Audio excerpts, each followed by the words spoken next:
Mga ka-disciple, kailan ka huling nagpasalamat sa Diyos hindi dahil perpekto ang buhay mo, kundi dahil naroon siya kahit magulo ang lahat?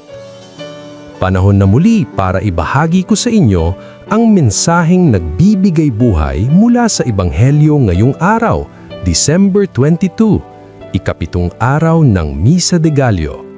Ako po si Brother Rai, your digital disciple.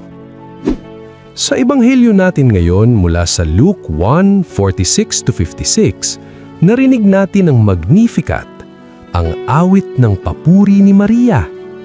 Hindi ito awit ng isang babaeng wala ng problema.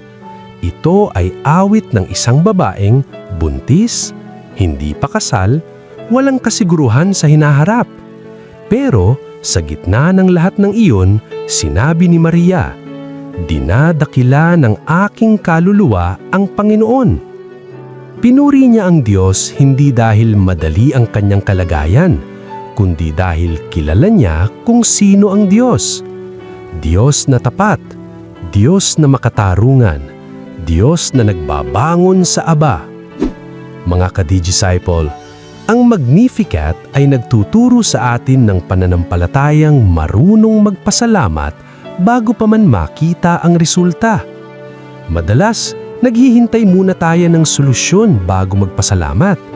Pero si Maria, nagpasalamat muna kahit wala pang kasiguruhan. It reminds us, ang pasasalamat ay hindi reward pagkatapos ng biyaya. Ang pasasalamat ay pahayag ng tiwala. Sa Misa de Gallo, habang papalapit ang Pasko, tinatanong tayo ng Ebanghelyo, kaya ba nating magpasalamat kahit may takot?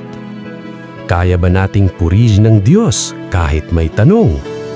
Ang tunay na pananampalataya ay hindi bulag sa problema, pero nakatuon sa katapatan ng Diyos.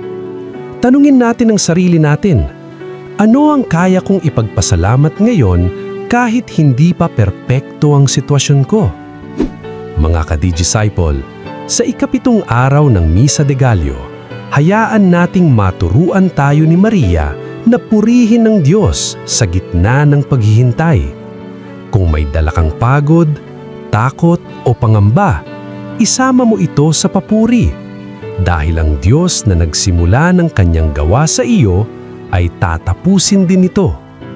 Ako po si Brother Rai, online for Christ, offline with purpose. God bless.